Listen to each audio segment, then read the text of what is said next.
Okie dokie. Oh, I haven't done this in a while. Hello, hello, hello. Here is a video I promised you for the DBQ for Alexander the Great. Gonna go kind of fast because I only have like 20 minutes. Oh, why does my hair already look rough, guys? All right, so we are, let me share screen. Share screen. Let's go to the DBQ. All right, so we're starting off with document D.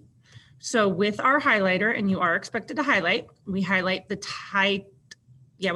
title or the source, and then highlight the note. And this is when we read it from the source, and then we actually have two titles right here too. I'm gonna make this a little smaller. We have the legend of the helmet and then the legend of the hat band. And they're actually two different sources. So I'm highlighting them and then we will go over them.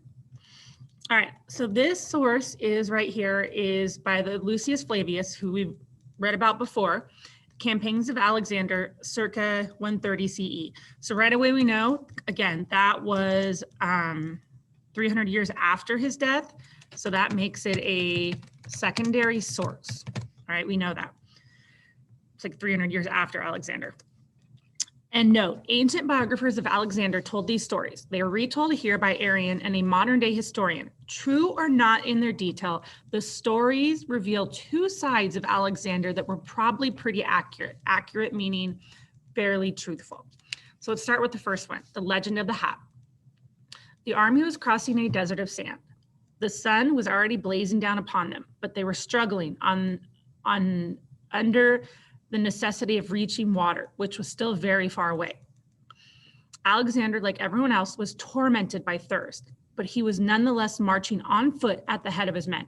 So they all went water, and he could have been on the horse, but he was trying to show loyalty to his men and that he was gonna struggle with them. So he was not on his horse and he was marching with them just like they were. It was all he could do to keep going, but he did so. And the result, as always, the men were the better able to endure their misery when they saw it was equally shared. I mean, if they saw him on his horse drinking water, they'd be like, really? But they're like, oh, dude, Alexander's doing it. We're going to do it. As they toiled on, a party of light infantry, which had gone off looking for water, found some. Just a wretched little trickle collected in a shallow gully, like a little ditch thing. They scooped up with difficulty what they could and hurried back to Alexander. Then, before they reached him, they tipped the water into a helmet and gave it to him. Alexander, with the word of thanks for the gift, took the helmet and in full view of his troops, poured the water on the ground. So extraordinary was the effect of this action that the water wasted by Alexander was as good a drink for every man in the army. So which seems confusing, I'm sure, but he knew that if he drank the water, his men would be like, really, bro, really? But he made sure that they saw, he was like, nope, if you don't get water, I don't get water. I am the same as you. We are equal, which his men, that actually did a lot. And they're like, okay, dude, we're loyal to him. We're going to keep on going. Our next one, The Legend of the Hat Band, was in 2004 by Ian Washington, Alexander the Great and the God. So right away, we know secondary source because 2004, obviously long after he was dead. Alexander, Legend of the Hat. Alexander was himself steering the trireme, which is a warship with oars, when a strong gust of wind fell on his broad-brimmed Macedonian hat and the band that encircled it. The hat, being rather heavy, fell into the water. However, the band was carried away by the wind and caught by one of the reeds growing near the tomb of one of the ancient kings. Okay, so a little hat landed in the water, but I guess the hat band was like, woo! One of the soldiers swam off towards the band and snatched it from the reed, but he did not carry it in his hands because it would get wet while he was swimming. He therefore placed it around his own head and brought it to the king. Most of the biographers of Alexander say that the king gave him a talent, which is like a reward for his zeal. He's like, oh my gosh, thank you. You jumped in the water, you saved my hat band, here's a reward. Then he ordered his head to be cut off because, the prophets had explained that he should not allow the head that had worn the royal head to be safe. So the prophets believed that if anyone wore the hat, that person would take over as king. Alexander couldn't have that. So he rewarded the guy like more than $100,000. And then he cut off his head because he's like, sorry, you can't be king. It's a little cuckoo, right? Little cuckoo. Little cuckoo. All right. So question 1 says, in the first story, why did Alexander pour the water on the ground? Well, we talked about that. He didn't want the men to drink it. If he didn't want to drink if his men couldn't, which pretty awesome. Story 2, in the second story, why did Alexander give the soldier who saved the hat band a reward?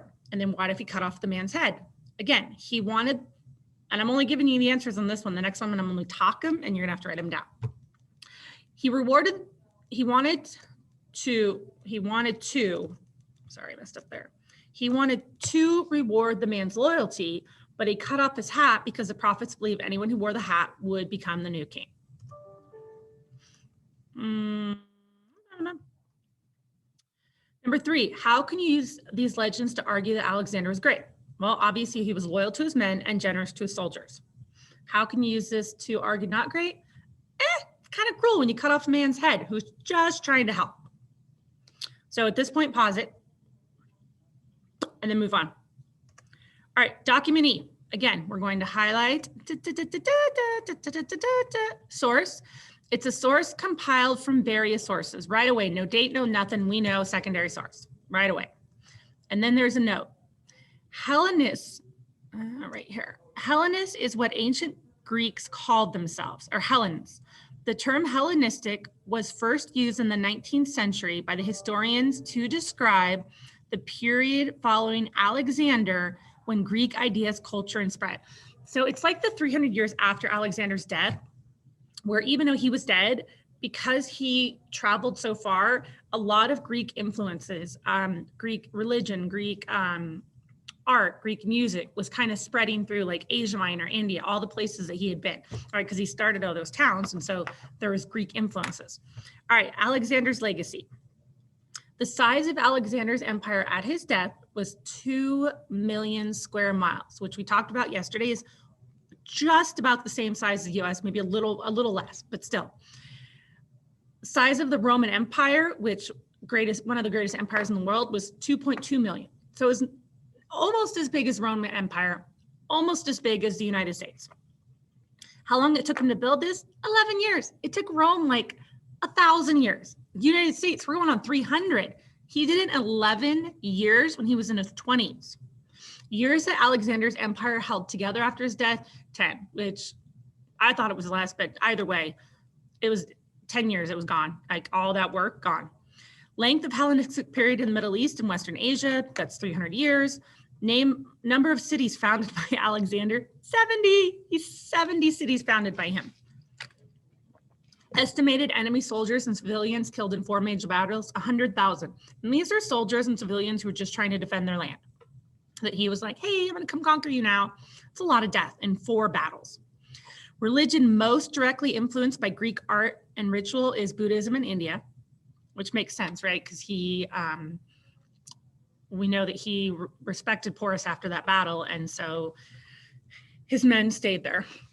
Number of years after Alexander, the Roman Emperor Marcus Macrinus had images of Alexander sewn into his clothing, 540 years. So 540 years after his death, this Roman Emperor Marcus was like, oh my gosh, Alexander is so great. And he got an image of Alexander and sewed it into his clothes. I mean, that's 600, almost 600 years after. Number of years after Alexander, that Greek literature and theater remained strong cultural influences in the Eastern Mediterranean and Middle East. So 900 years after his death, Greek literature and theater were still very strongly influenced in the Mediterranean, Asia Minor, and then the Middle East, which again, almost 1,000 years. Number of years Greek remained official language of Jordan, 1,000. So 1,000 years after Alexander was there and conquered, they kept Greek as their religion. They eventually changed it, but 1,000 years they had Greek as their religion. Okie dokie. So I am not going to, why is this thing not moving? Okay. I am not going to be giving you the answers. I'll read them, but I'm not going to be telling them to you because then you'll just pause it and let's see if I can get rid of these. I love how I spent all this time doing the answers and then to erase them. All right, what is the meaning of the term Hellenistic age? That is basically, I talked about the 300 years or so after Alexander's death. So number one is like 300 years after Alexander's death. When we ask, number two, when we ask what was Alexander's legacy, what are we asking? We're asking what was the good that he left behind and then what was the bad, right? It's not both. We talked about this. There's good and bad, especially with him, lots of good and bad. How can you use this document to argue that Alexander's legacy extended from Italy to India? Use two specific examples. So I actually wrote this down. So number one, how many years? 500 years after his death, that Roman emperor sewed his picture into his clothes. So that's one example. And then a second one is that Greek religion had a direct impact on Buddhism for what, almost 900 years after his death, and the Greek remained the official language for almost 1,000 years after his death in the Middle East. So that's a long time. There's two examples. Number four, how can we use this to argue that Alexander was great? I mean, look at all like huge empire that he did in his 20s. He left Greek influences spread across the Middle East. Greek art, literature, religion, theater, all of that influenced the areas that he conquered after he died. And then how can you argue this is not great? In 4 battles, 100,000 people died, and all they were trying to do was defend their land. So that's not so great. It's not so great. So you probably want to pause, and hopefully you're writing all this down. I'm going kind of fast. Okay, document F, last one. Woo-hoo, woo-hoo. Document F. Okay, source. Qazi Khawan's a native of northern Pakistan. Native means he was born there and lives there. As quoted in The Footsteps of Alexander the Great by Michael Wood, University Press, 1997. So right away we know, secondary source, it was in 97, very much long after. All right, long ago, before the days of Islam, so that's like the religion in Pakistan, and I don't even know how to say this name, Sakanir-e-Azim came to India. The two-horned one whom you British people call Alexander the Great. So apparently that was his name in Islam. He conquered the world, and then listen how they describe him, and was a very great man, brave and dauntless, that means courage, and generous to his followers. When he left to go back to Greece, some of his men did not wish to go with him, but preferred to stay here. They're like, yeah, deuces. And there were some officers and men came to these valleys and settled here and took local women. So they basically moved, lived there, married people, had kids. We of the Hindu Kush, which is just a part of India, are the descendants of their children. Still, some of our Kalish words are the same as theirs, our music and our dances too. We worship the same gods. That is why we believe the Greeks are our first ancestors. So this is 2,000 years after his death. And this guy is describing Alexander as great man, brave, generous. And that even today, some of their music, their dances, the gods they worship is from Greeks over 2,000 years ago.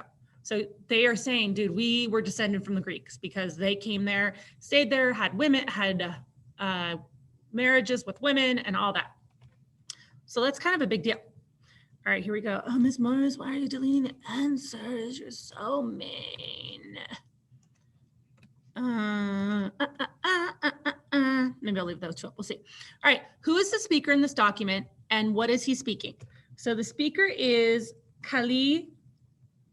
I'll tell you, you need to write it down. Make sure you spell it right. Is this guy, Kali Kushwap, and he's speaking in the 90s, sometime during the 90s. Number two, where does he live? India, Kush region of Hindu Kush, which is a region of India. And again, all of this is right here. He talks about, where does he talk about? Hindu Kush right here. That is where he lives, and that is a part of India. Who was, I'm not even pretending to say that. That was Alexander the Great. That was their name for him.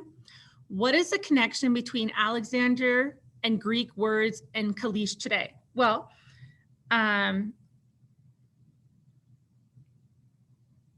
lot of their words are still the same. A lot of their words today are the words that the Greeks used 2,000 years ago, and they still use those in their language. So that's a pretty big deal. And then, sorry, I'm looking at my notes. I'll let you use that one. How can you use this document to argue that Alexander was great? Well, he is remembered in the Kush region some 2,300 years after his death. And it's not even like he was remembered in Greece. This is like a whole another region. This is India. Again, we talked about India is not Prussia. Why was he there? Can this document be used to argue that Alexander was not great? Alexander and his soldiers should have never been to India in the first place. Had nothing to do with Persia. He said he was going to, liberate the Greek world from Persia. Once he did that, he should have been like, all right, ba-boom, ba-boom, ba-boom, done. Didn't do that. All right, so make sure after you have all of those answered, you have your graphic organizer completed. So again, it's gonna be documents A through F. We've already did the answers, right? It's the last two questions. You're just gonna write what makes them great, what makes them not great. When you come in tomorrow, you need to have all of this filled out and you need to have all of your DBQ filled out.